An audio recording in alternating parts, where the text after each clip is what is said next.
So in the previous lecture, we had stopped on this particular topic. That is, we had prepared a design chart or a design table.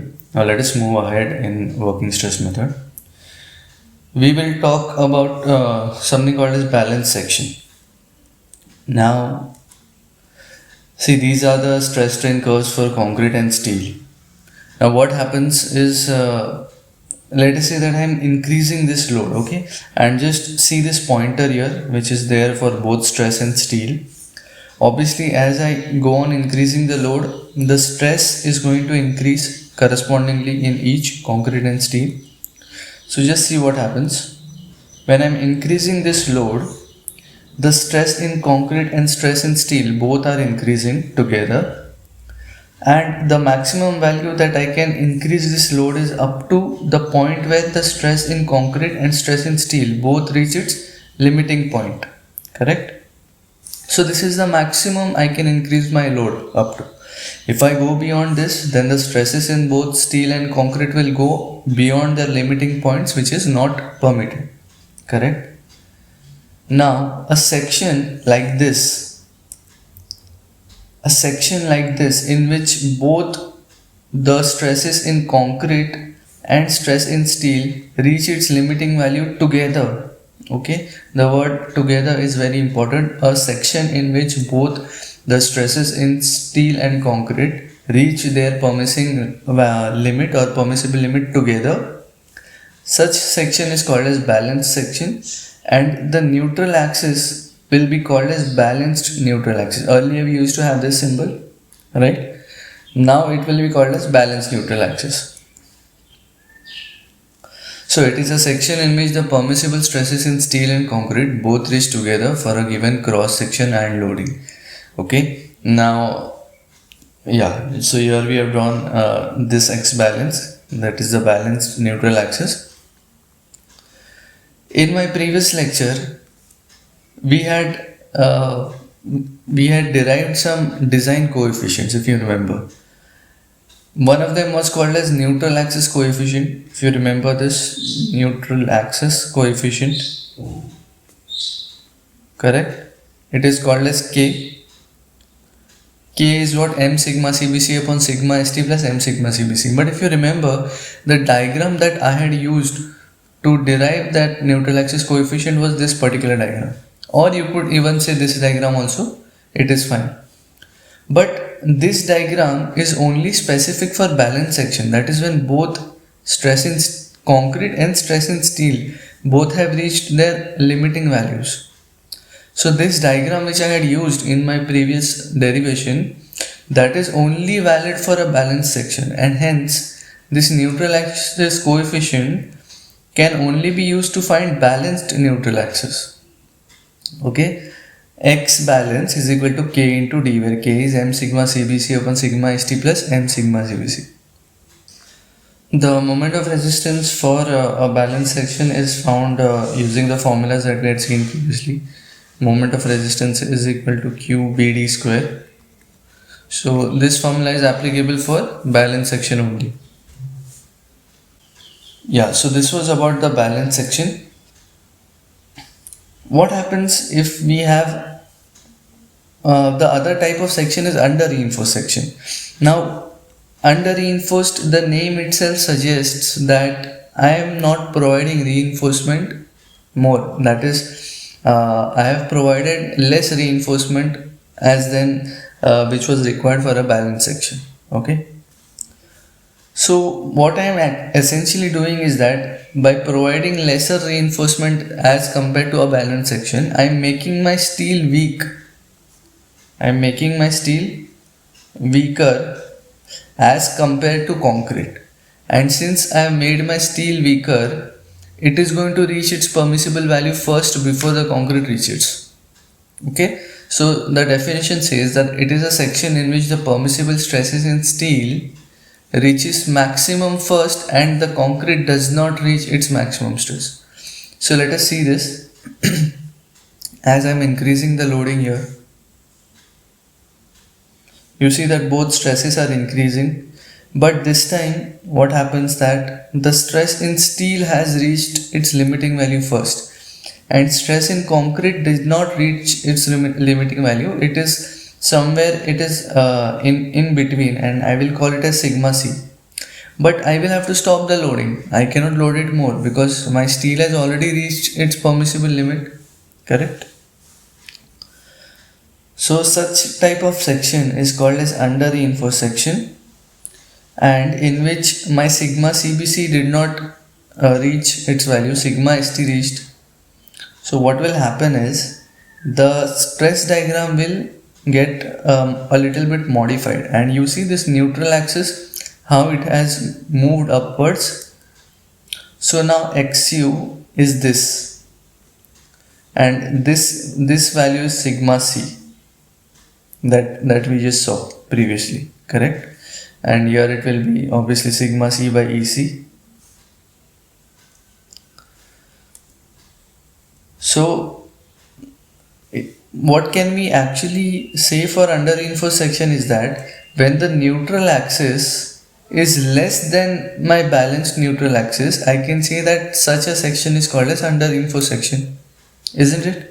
When the neutral axis of a particular cross section is less than the balanced neutral axis. How to find balanced neutral axis? We just saw that it is equal to K into D. K is M sigma CBC upon sigma ST plus M sigma CBC, and D is again the effective depth, right? So when XU is less than X balance, section is under reinforced. X balance is K into D. How to find XU for this is, in working stress method, to find XU, we equate moment of compression and tension areas about neutral axis. So what we essentially do in working stress method is that we take moment of areas, compression area and tension area. So, and we equate those moments, and about which point do we take the moment? We take it about the neutral axis. So I will take moment of this area about neutral axis, and I will take moment of this area about neutral axis, and I will equate them. So see what happens. Moment of this area means nothing but we have to calculate that area, which is B into XU. B into XU, it's a rectangle, multiplied by its centroid will be somewhere in between, right? Its centroid will be here, which is XU divided by 2. So B into XU by 2 is equal to, now I'm converting this area into equivalent concrete area, because see, you cannot equate a concrete area to a steel area directly. You will have to convert this steel area into equivalent concrete area. So how to do that? By using the modular ratio. So M into AST into its distance from the neutral axis, which is this distance, D minus XU, D minus XU. So that's it. So in this equation, what is unknown is only XU, because width will be known, modular ratio will be known, steel will be known, and depth is known.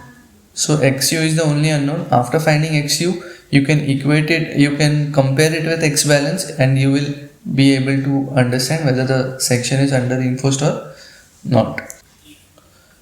The moment of resistance for under reinforced section, if you see that this stress is not reached to sigma CBC, the stress in steel has reached. So we can use this formula, MR is equal to T into D minus XU by 3, D minus XU by 3, where T is equal to sigma ST into AST, right? This one. If you want to use C into D minus XU by 3, you can use that also, but remember this time the C will be half into sigma C into XU into B. So you will have to find the sigma C using this stress diagram. or strain diagram, you will have to find that sigma c, then you will have to put that sigma c here, and you will have to find the moment of resistance. Over reinforced section. So yeah, it is a section in which the permissible stresses in concrete reaches maximum first and the steel does not reach its maximum stress. So as the name itself suggests that we have provided more reinforcement as what was required in balanced section. Balanced section is always our aim to achieve, because that is the perfect, and even under reinforced is fine, but we have to always compare it with the balance section. So if we are providing more steel as compared to the balance section, it means that I am making my concrete weaker as compared to steel, and by making concrete weak, it means that the stress in concrete will reach first as compared to steel. So just see, as I am increasing the load, the stress in concrete is going to reach first as compared to the steel, and steel will be some intermediate stress which is sigma s. So this time my neutral axis goes down. See, this concrete has reached sigma cbc, but steel did not reach. It's sigma s by m, and for over reinforced section my neutral axis is greater than my balanced neutral axis. Okay. And again, we use the same method to find XU and X balance, and by comparing them, we get we understand that whether it is a under reinforced section or whether it is a over reinforced section. The moment of resistance for over reinforced section will be MR is equal to C into D minus XU by 3, where C is half sigma CBC XUB. This will be C. You can also use T into D minus XU by 3, but for that you will have to find the stress in steel. Now in general case, this is an exception for working stress method that they allow over reinforced sections, but in all other cases over reinforced sections are not allowed. There is a specific reason for that. It is because the stress in concrete is reaching first and stress in steel is not reaching. Because of this, what happens? The concrete is a brittle material and steel is a ductile material. In brittle materials, how the failure happens is very sudden, and it's a very sudden failure of your structure without giving any ample amount of warning. So understand that if there is a structure which is designed for over reinforced and the stress in concrete is reaching first and stress in steel is not reaching, it means that your concrete is going to fail first, and when the concrete fails, it is a sudden kind of failure, a catastrophic failure. It suddenly breaks. But when the steel reaches first, steel will give you ample amount of warning before failing. We have all seen the tensile strength test of steel, correct? In that tensile strength test, we have seen that how steel elongates to a considerable extent before failing. Even the stress strain curve of steel is such well defined and such large, it has a lot of ductility to it, and hence under reinforced sections are allowed, balanced sections are allowed, but over reinforced sections should not be allowed. And in working stress method also, over reinforced section should be avoided.